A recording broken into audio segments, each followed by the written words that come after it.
Here's a satisfying paradox for you. The safest investment in the world, government bonds, is about to trigger the most dangerous financial crisis of your lifetime. For 30 years, every financial advisor told you the same thing: diversify into bonds for safety. Every retirement planner built your future on the same foundation.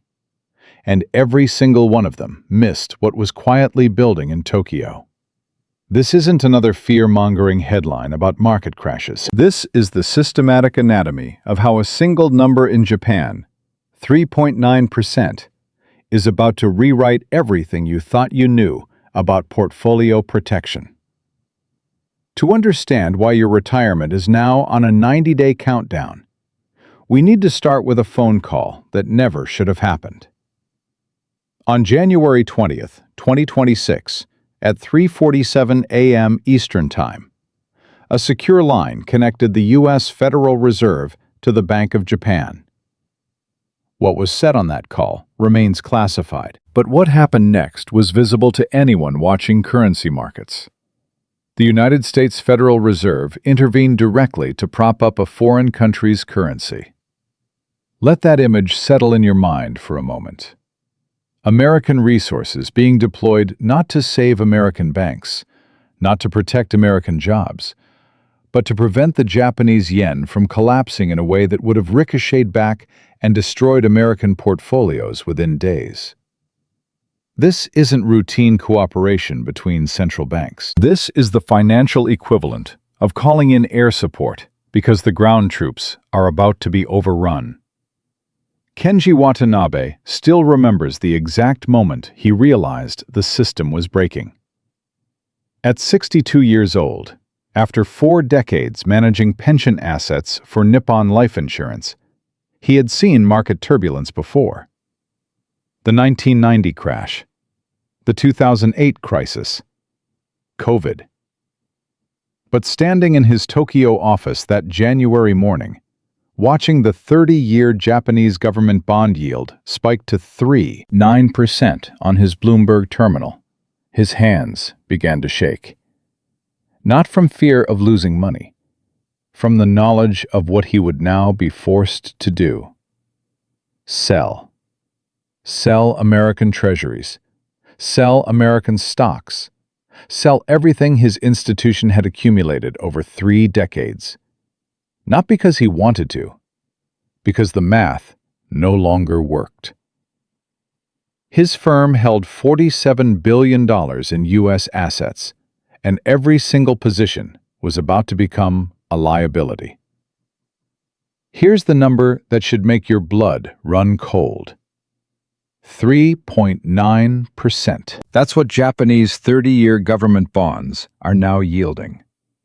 It sounds almost comically small. It sounds like the kind of decimal point that only matters to bond traders in expensive suits.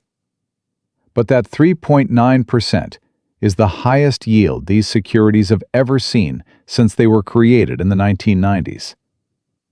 This is a move so violent, so statistically improbable, that bond mathematicians call it a 6 sigma event. Something that should occur once every 100 million years. It's happening right now. And it's accelerating. Most people get this completely wrong. They hear Japanese bonds and their eyes glaze over. They think this is some technical issue happening on the other side of the planet. Something for economists to debate at conferences while normal people go about their lives. This is exactly the blind spot that will cost unprepared investors half their wealth in the next 90 days. Because Japan isn't just any country in the global financial system. Japan is the largest foreign holder of American government debt on Earth, larger than China, larger than all of Europe combined. $1.2 trillion of your country's IOUs sit in Japanese vaults. And the people holding those IOUs just got a very compelling reason to sell. Margaret Chen, 58, spent 23 years as a fixed-income strategist at BlackRock before retiring to what she thought would be a quiet life in Connecticut. Her retirement portfolio was textbook perfect. 60% stocks, 40% bonds. Exactly what every financial advisor recommends. On paper, she had $2.3 million in retirement savings. Diversified, protected, safe. When I spoke with her last week, she was sitting at her kitchen table with a calculator, trying to figure out how much she would lose if both sides of her portfolio dropped 20% simultaneously. The number she kept arriving at made her put down her coffee cup and stare out the window for a long time. "They told me bonds were the hedge," she said quietly. "They told me that when stocks fall, bonds rise. That's the whole point. What happens when they both fall together?" What happens is something called correlation breakdown, and we'll get to exactly how that destroys traditional portfolios in Part 4. But first, you need to understand the mechanism that's about to force trillions of dollars in selling, a mechanism that most people have never heard of, even though it's been the invisible foundation of global finance for 30 years. Ask yourself this question: why would anyone borrow money in Japan at near 0% interest, convert it to dollars, and buy American Treasury bonds? The answer sounds like a magic trick. For 3 decades, Japanese interest rates were essentially zero. American Treasury bonds paid 4%, sometimes 5%. So clever investors, Japanese pension funds, insurance companies, hedge funds, discovered they could borrow yen for free, convert to dollars, buy American debt, and pocket the difference. Risk-free profit. Year after year. Hundreds of billions of dollars. This is called the carry trade, and it was the greatest free money machine in the history of finance. Marcus Webb was one of the traders who rode this wave. At 41, running a $2.8 billion fund out of Greenwich, Connecticut, he had turned the carry trade into an art form. Borrow yen at 0.1%. Convert to dollars. Buy treasuries at 4.5%. Leverage the position 15 times.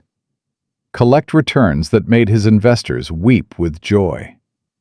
For 7 years straight, his fund never had a losing quarter. "It was like finding a hole in the casino's mathematics," he told me, speaking on condition I not name his fund. "Everyone knew about it. Everyone was doing it.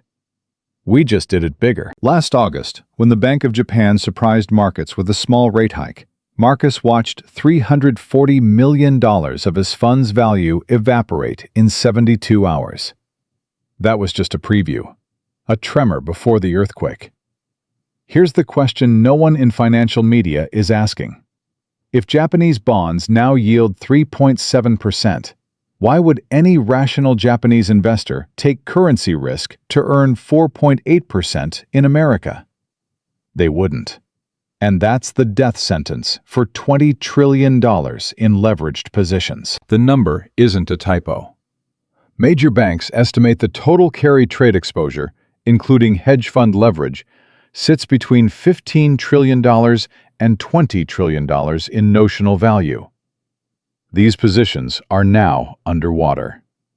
They have to be unwound. And when that unwinding accelerates, it won't just hit bond markets. It will hit everything. Sandra Okonkwo, 34, is a first-generation American who worked her way from a community college in Detroit to a senior analyst position at Citadel, one of the most sophisticated hedge funds on Earth. Her specialty is correlation modeling, predicting how different assets move in relation to each other.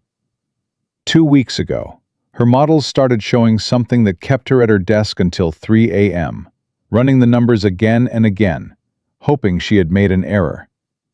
She hadn't. "The correlations are breaking," she told a colleague in a message I've seen. "Everything is about to move in the same direction. Down." What most people don't realize, what even sophisticated investors miss, is that this crisis doesn't care whether you own Japanese assets or not. You own American stocks? You're exposed. You have a 401k? You're exposed. You own a home with a mortgage? You're exposed. You hold Bitcoin as a hedge? You're about to discover it's not the hedge you thought it was. In August 2024, when the carry trade briefly shuttered, Bitcoin crashed 23% in 3 days. The Nasdaq dropped 10%. The S&P 500 fell 8%. Over $2 trillion in market value vanished in 72 hours. And that was just a tremor, a small rate adjustment that surprised markets. What's coming now is different. The rate hikes are bigger. The unwind is larger. And this time, there's something else that almost nobody is talking about. Europe holds $3 trillion more in American treasuries, and Europe is about to start selling too. To understand why the next 90 days will determine whether you preserve your wealth or watch it evaporate, we need to go back 30 years, to the moment Japan made a decision that would eventually hold the entire global financial system hostage. To understand why a number in Tokyo is about to reshape your financial future, you need to understand the strange bargain Japan made with itself 30 years ago, and how that bargain quietly became the foundation upon which American wealth was built. In 1989, Japan was the future. The Tokyo Stock Exchange was the largest in the world. Japanese companies were buying Rockefeller Center, Pebble Beach, Columbia Pictures. The Nikkei index had climbed to 38,915 points, a number so astronomical that analysts predicted 100,000 by the year 2000.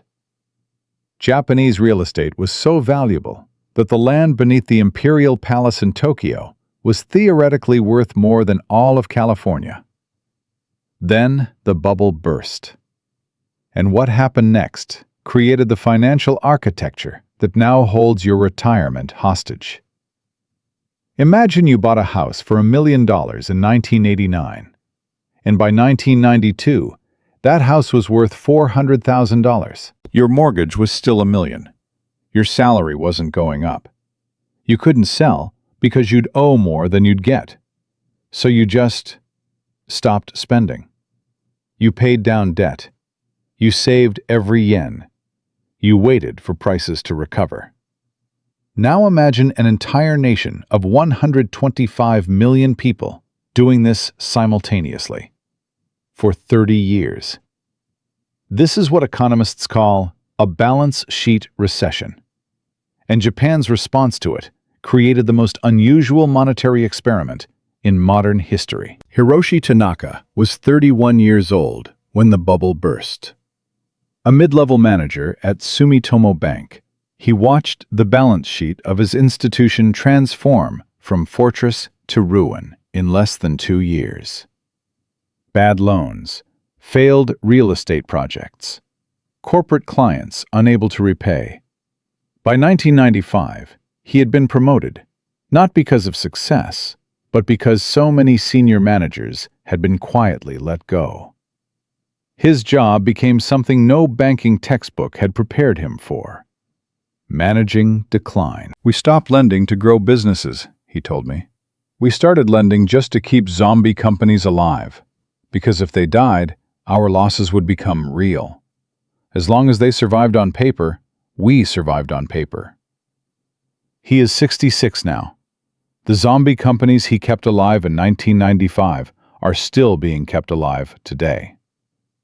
Here's what most people get wrong about Japan's situation.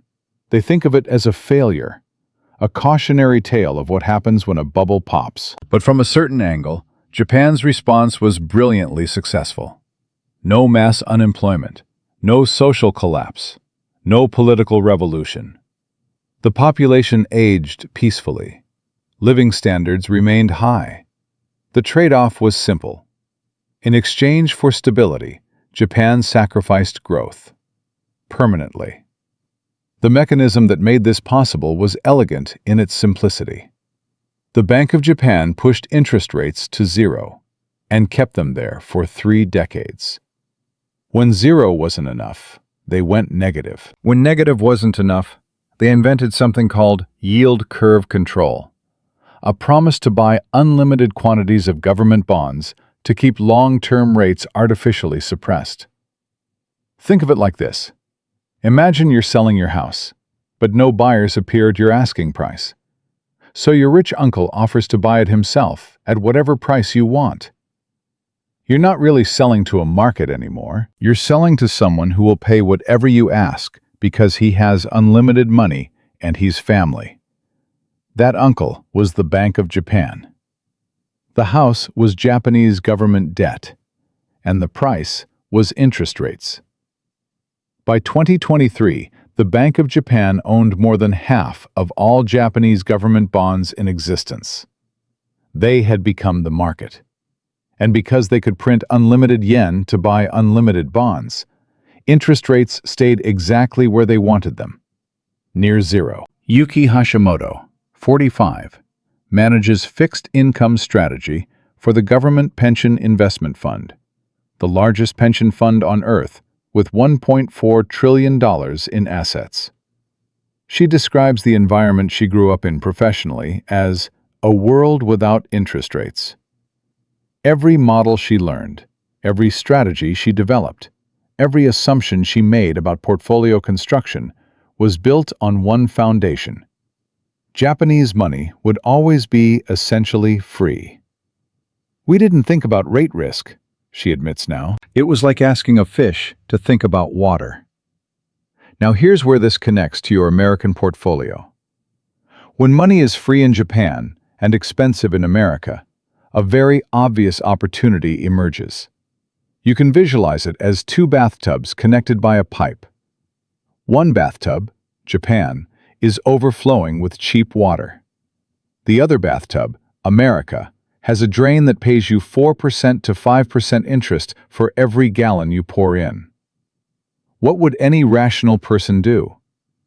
They would open the pipe. They would let Japanese water flow into the American drain, and they would collect the spread. This is the carry trade. And for 30 years, it was the closest thing to free money that global finance has ever seen. The numbers are almost absurd when you see them clearly. A Japanese insurance company could borrow 1 billion yen at 0.1% interest, essentially free. Convert those yen to dollars. Buy U.S. Treasury bonds yielding 4.5%. Collect $45 million per year in profit on a position that cost them essentially nothing to maintain. Repeat. Scale. Leverage. Why would any institution not do this? Masahiro Sato, 54, was the chief investment officer for Dai-ichi Life Insurance from 2015 to 2022. During his tenure, he oversaw the deployment of $38 billion into U.S. Treasury securities and American corporate bonds. We called it the engine, he recalls. Every quarter, we reported returns from the engine. Every year, we expanded the engine. The board loved the engine. Nobody wanted to ask what happens if the engine stops. He pauses. I knew what would happen. I just hoped I would be retired before it did. But the insurance companies and pension funds were just the beginning. Because when hedge funds saw this free money machine operating, they asked the obvious question: what happens if we add leverage? If you can make 4% risk-free by borrowing in Japan and buying in America, what happens if you leverage that position 10 times? You make 40%.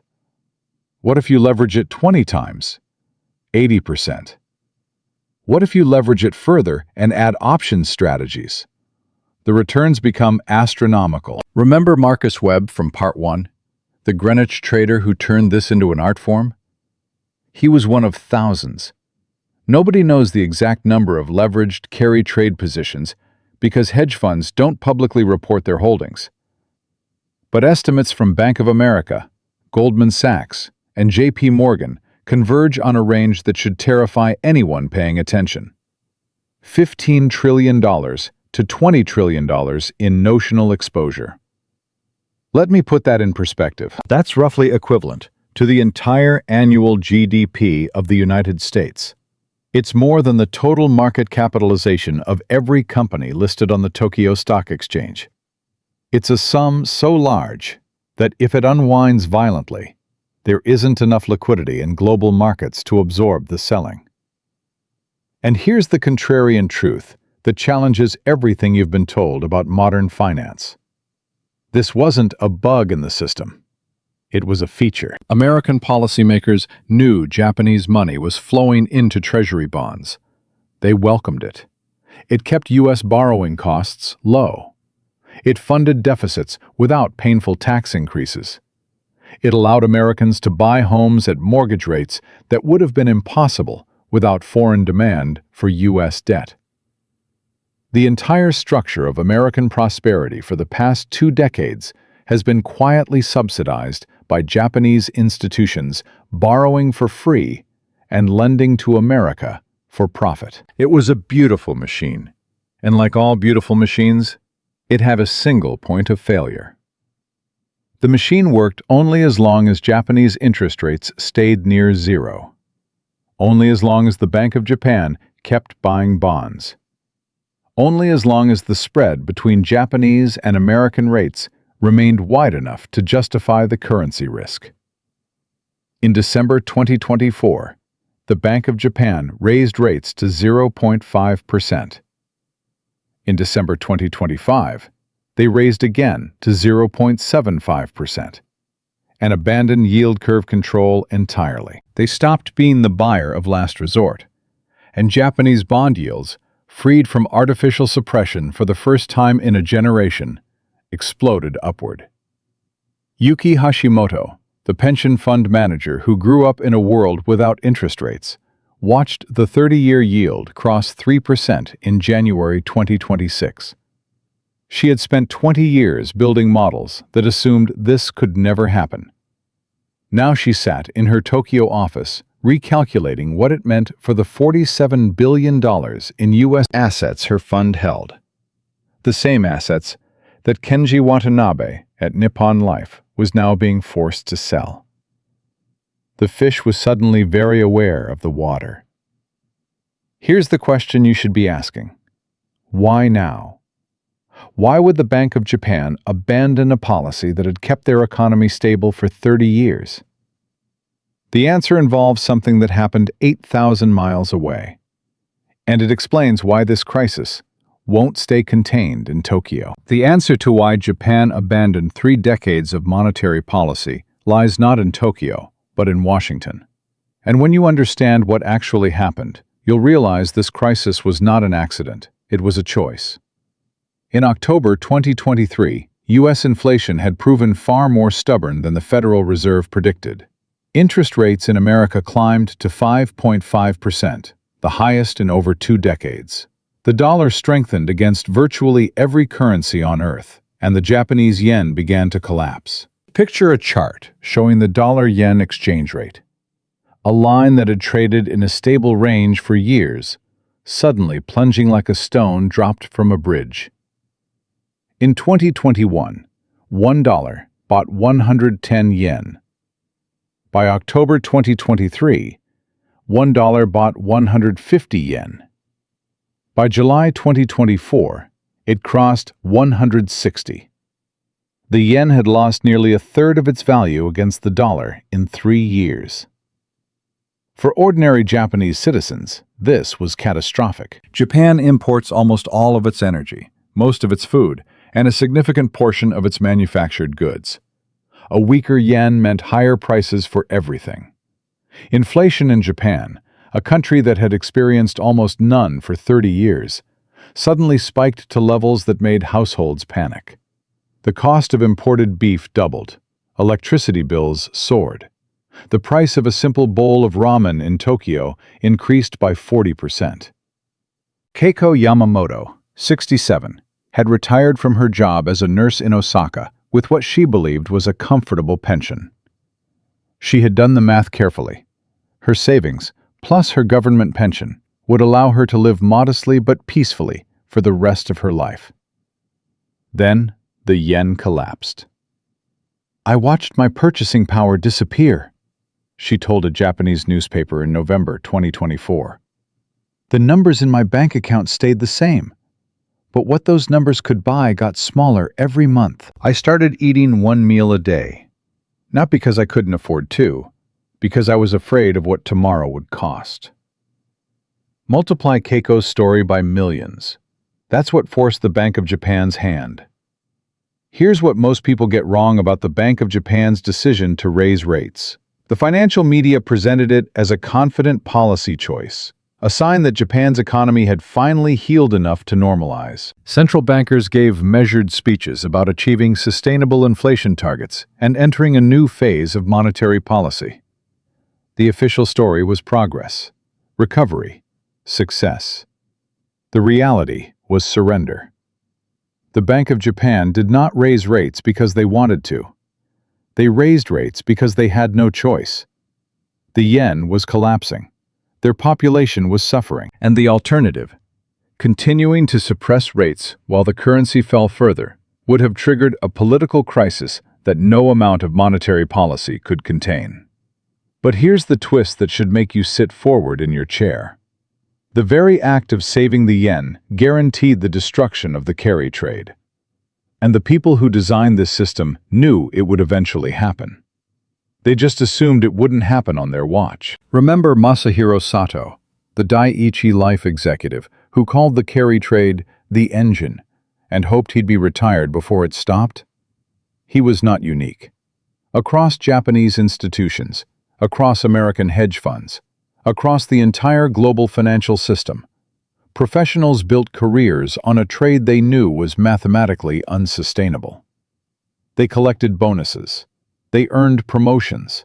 They managed billions. And they passed the risk to the next generation like a game of musical chairs, knowing that when the music stopped, someone else would be left standing. The music stopped in December 2025, when the Bank of Japan raised rates to 0.75% and abandoned yield curve control. They didn't just adjust monetary policy. They detonated the foundation of 30 years of global financial architecture. The 10-year Japanese government bond yield, which had been artificially held below 0.5% for years, shot past 2% within weeks. The 30-year yield hit 3.9%, and the math that had made the carry trade free money suddenly made it a death trap. Let me show you what this looks like in human terms. Marcus Webb, the Greenwich hedge fund manager from Part 1, had rebuilt his positions after the August 2024 tremor. His fund had recovered. His investors had stayed. His confidence had returned.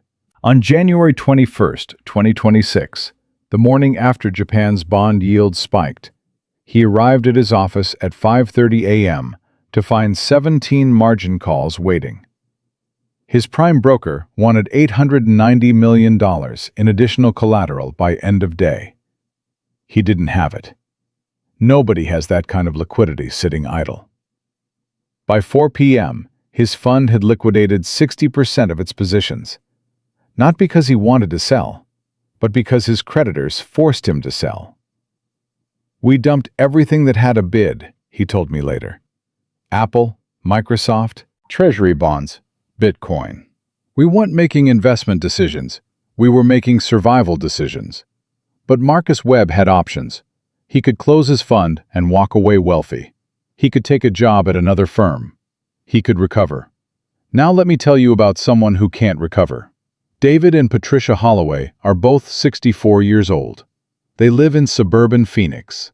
David worked for 38 years as an operations manager at a manufacturing company. Patricia was a school administrator. Together, they saved $1.8 million for retirement, invested exactly as their financial advisor recommended. 60% stocks, 40% bonds. Safe, diversified, protected. Pause for a moment and consider something. The Holloways did everything right. They didn't speculate. They didn't chase meme stocks or crypto moonshots. They trusted the system. They followed the rules. And that system is about to fail them in a way their financial advisor never warned them about. Because when the carry trade unwinds, it doesn't discriminate. Hedge funds selling to meet margin calls dump the same stocks that sit in the Holloway's retirement account. When Japanese institutions liquidate treasury holdings, the same bonds that were supposed to protect the Holloways fall in value alongside their stocks. The correlation breakdown that Ken Griffin warned about, stocks and bonds falling together, means their diversified portfolio is actually 100% exposed to the same risk. Here's a question that should make you angry. Why do Marcus Webb and the hedge fund traders get advance warning, while David and Patricia Holloway have no idea what's coming? The answer is the rage moment you need to understand. In September 2024, 4 months before the Bank of Japan abandoned yield curve control, Goldman Sachs quietly reduced its Japanese bond exposure by $12 billion. In October, JP Morgan shifted client portfolios away from yen-denominated assets. In November, Citadel, Ken Griffin's fund, began building short positions in Japanese government bonds. By December, every major hedge fund and investment bank had repositioned. They knew. They could see the math. They had access to Bank of Japan officials, to Treasury Department contacts, to the kind of intelligence that never appears in any newspaper. When the January spike hit, they weren't victims. They were prepared. Some of them profited enormously. Meanwhile, David Holloway was watching football.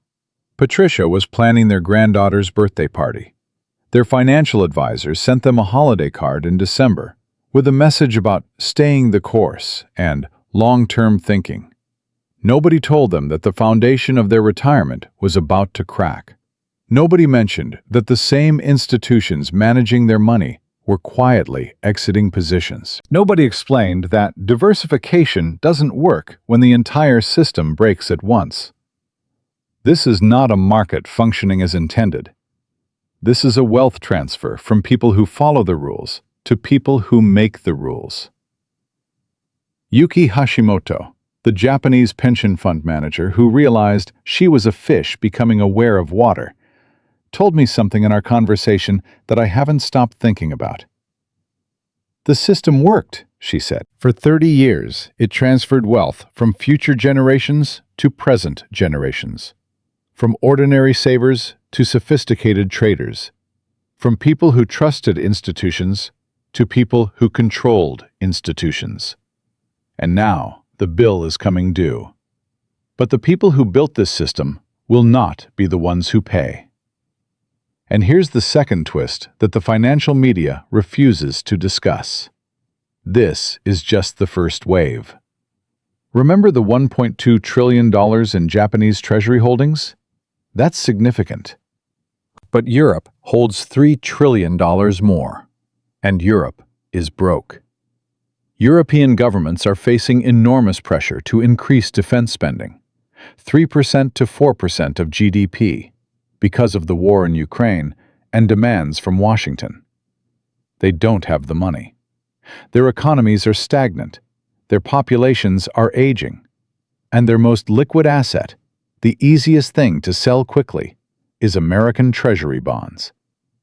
If Japan's $1.2 trillion in selling pressure is enough to spike U.S. yields and trigger correlation breakdown, what happens when Europe adds another $500 billion? Another trillion? The scale of what's coming makes August 2024 look like a minor correction. In those 72 hours, Bitcoin crashed 23%, the Nasdaq dropped 10%, and $2 trillion in market value evaporated. All from a small, unexpected rate adjustment.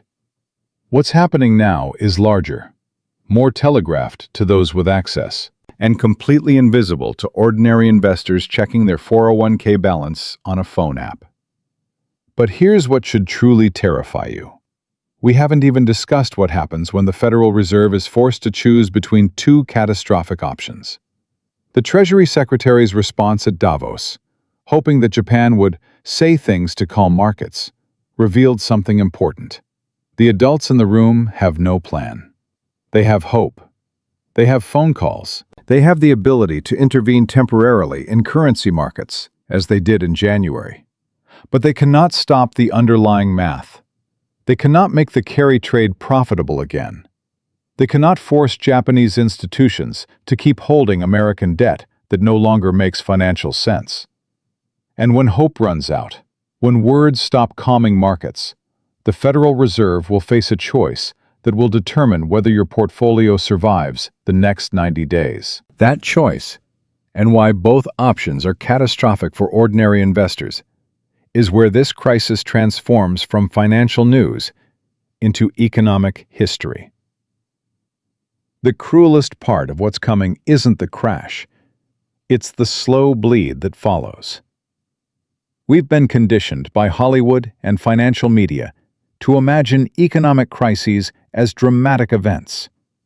A single day when markets collapse, banks close, people line up for bread.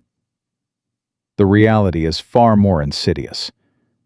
Modern financial crises don't kill quickly, they kill slowly. They hollow out wealth over years and decades so gradually that most people don't realize what's happening until it's too late to change course.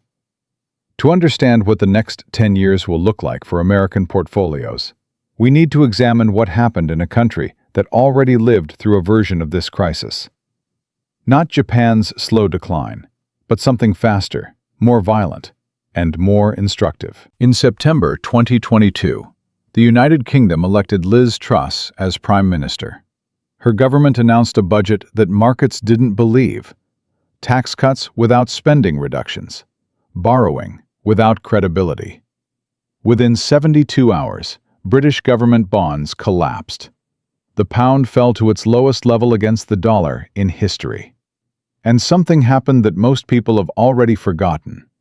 British pension funds nearly went bankrupt. Picture a chart showing the yield on 30-year UK government bonds. A line that looks like a heartbeat monitor during cardiac arrest, spiking violently upward as prices collapsed. Pension funds that had used these bonds as collateral suddenly faced margin calls they couldn't meet. The Bank of England had to intervene with emergency bond purchases to prevent the entire system from seizing. Truss was removed from office after 45 days. But here's what nobody tells you about what happened next. Margaret Whitfield was 61 years old in September 2022, a retired teacher living in Manchester with a pension she had contributed to for 35 years. On paper, her retirement was secure. Guaranteed income from her defined benefit plan, a small portfolio of savings, a paid-off home. She didn't trade bonds. She didn't understand yield curves. She thought she was safe.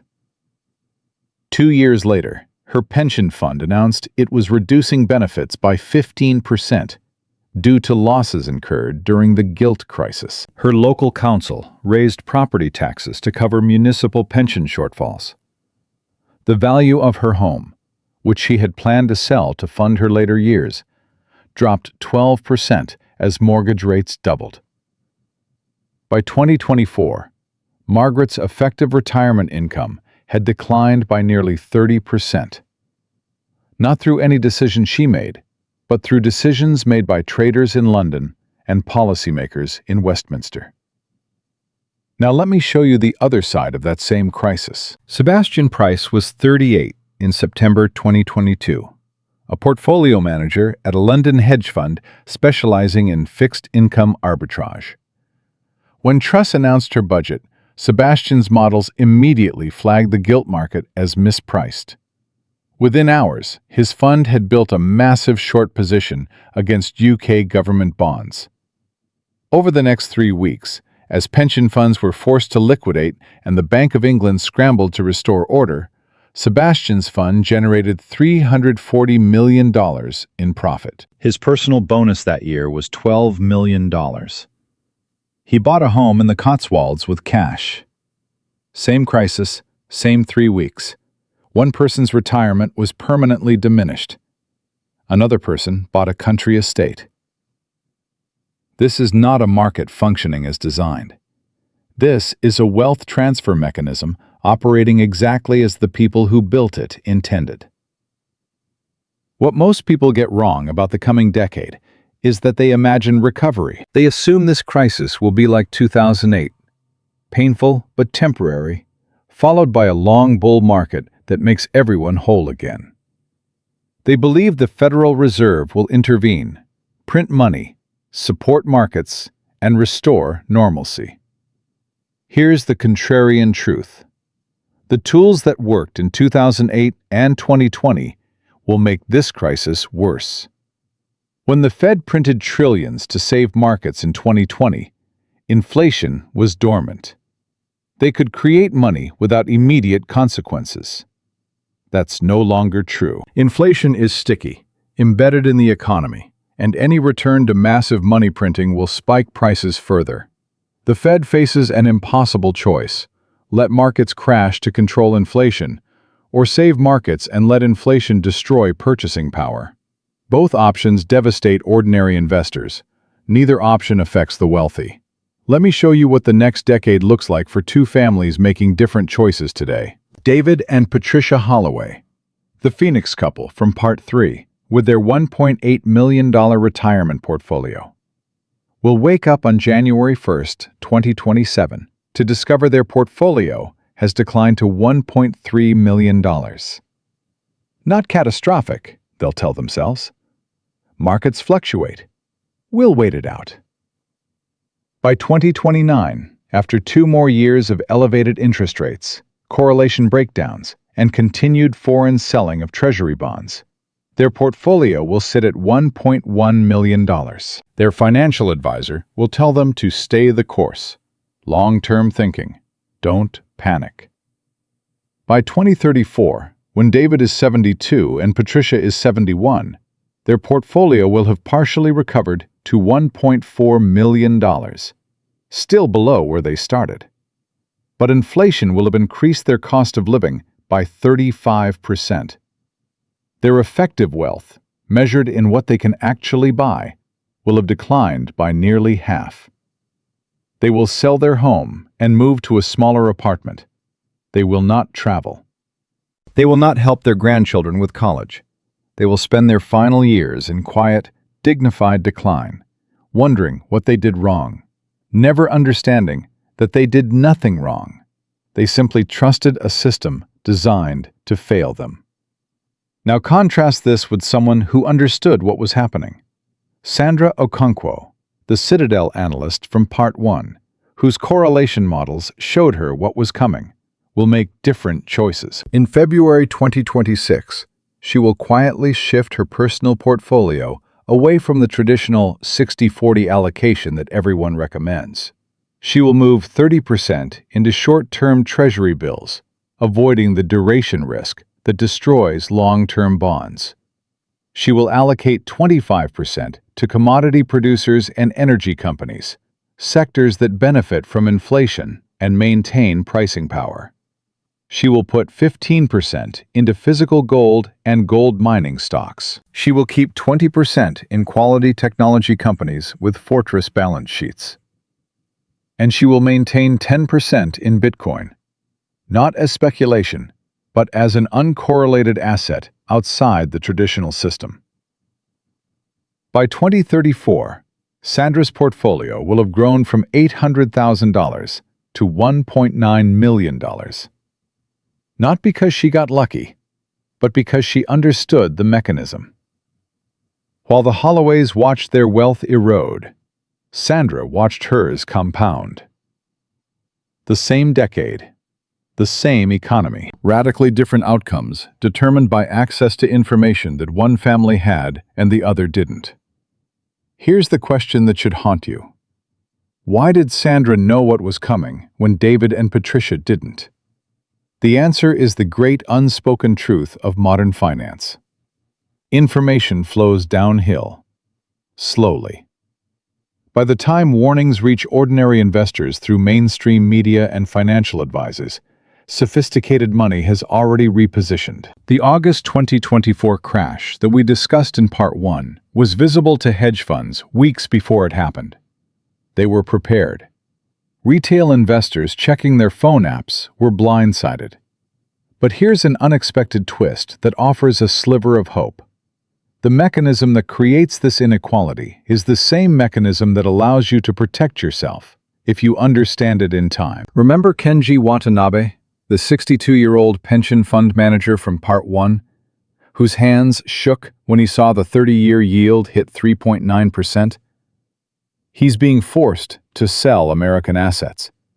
He has no choice. But the process of unwinding $47 billion takes months, not days. The selling pressure is predictable. The timeline is visible. Unlike a sudden crash that gives no warning, this crisis is unfolding in slow motion, which means there is still time to act. The next 90 days represent a window, not a large window, and it's closing, but a window nonetheless. Imagine a timeline stretching from today to April 2026, 3 critical months that will determine whether you spend the next decade like the Holloways or like Sandra. The signals are clear if you know where to look. The 10-year Treasury yield above 4.75% is a warning. Above 5% is a crisis. The dollar-yen exchange rate dropping below 140 means the unwind is accelerating. Bank of Japan policy meetings in March will telegraph the next wave of rate decisions. Most people will do nothing. They'll read articles about market turbulence and assume it doesn't apply to them. They'll trust their financial advisors, who are still recommending the same allocations they recommended in 2019. They'll wait for clear signals that never come clearly until it's too late. And in 2034, they'll wonder what happened. But you're not most people. You've watched for nearly an hour. You understand the carry trade mechanism. You know why Japanese institutions must sell. You've seen how correlation breakdown destroys traditional portfolios. You have information that David and Patricia Holloway don't have.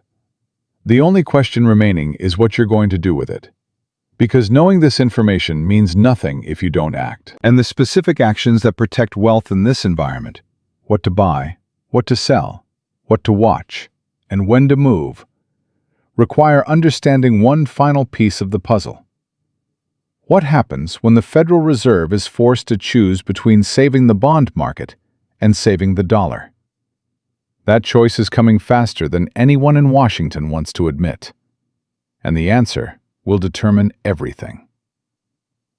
Let me bring you back to where we started. It's January 2026. A secure phone line connects Washington to Tokyo. The Federal Reserve intervenes to support a foreign currency.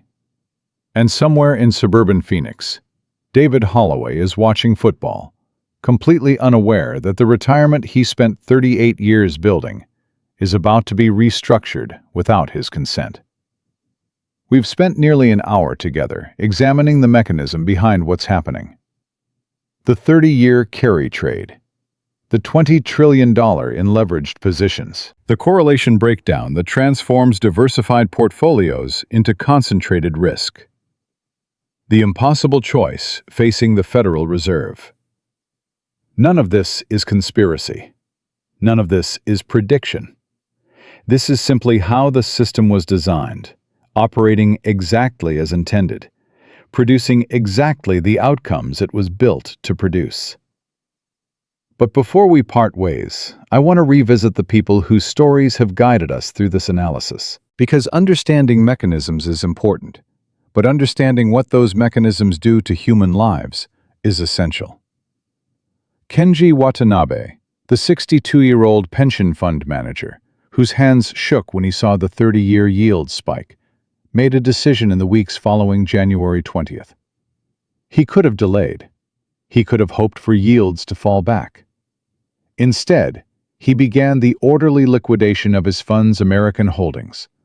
$47 billion unwound over 6 months rather than 6 days. It wasn't heroic. It was mathematical. But in making that choice, he protected the retirements of 2.3 million Japanese pensioners who will never know his name. Someone has to absorb the loss, he told me in our final conversation. I decided it wouldn't be the people who trusted us with their futures. Picture him standing at his office window in Tokyo, watching the sun set over a city that has endured collapse before, knowing that the system he spent his career serving had finally reached its limit. Margaret Chen, the retired BlackRock strategist in Connecticut with her textbook 60/40 portfolio, did something unexpected. After our conversation about correlation breakdown, she spent 3 weeks studying the mechanism herself. Not to become a trader, not to time the market, simply to understand. In February 2026, she restructured her portfolio.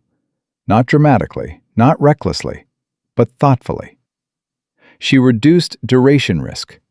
She added commodity exposure. She accepted that the rules she had learned over 23 years at BlackRock no longer applied to the world she was living in.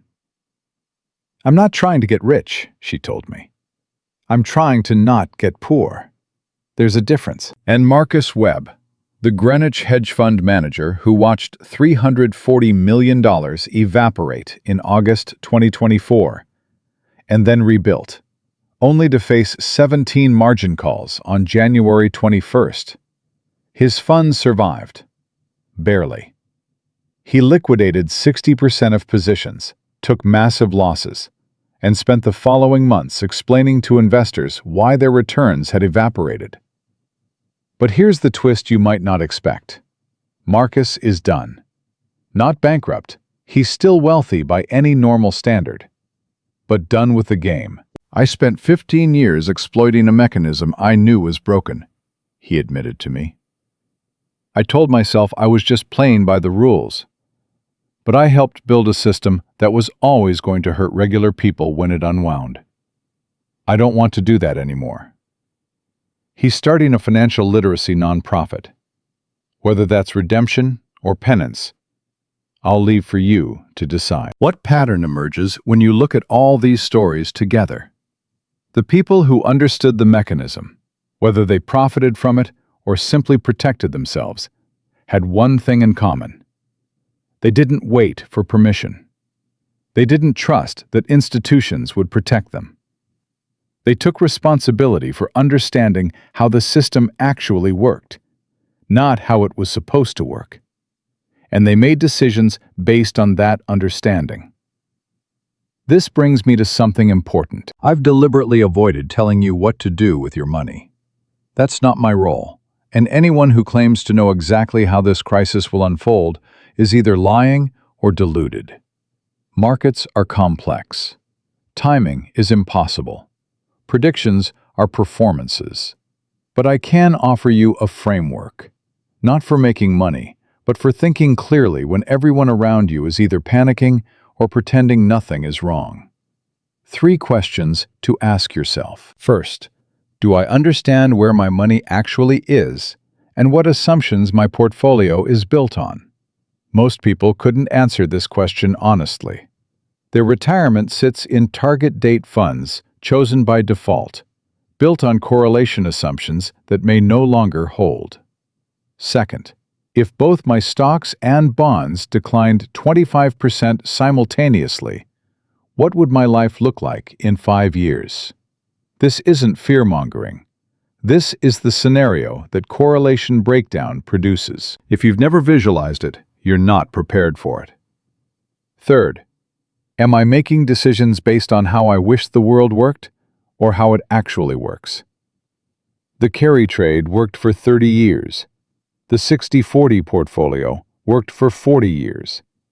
Past performance, as the disclaimer says, does not guarantee future results. Systems change, mechanisms break. The question is whether you change with them. I want to be clear about something before we close. This video was never about telling you the world is ending or that you should panic. Markets have survived worse. Economies have recovered from deeper wounds. Japan itself endured the collapse of the greatest asset bubble in history and emerged with one of the highest living standards on Earth, even if growth never returned. The goal was simpler: to show you the mechanism, to reveal what's actually happening beneath the headlines about bond yields and currency interventions, to give you the same information that hedge funds and institutional investors already have, so that whatever decisions you make them with open eyes.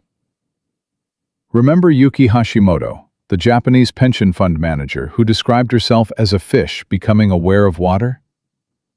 That awareness didn't save her from the crisis.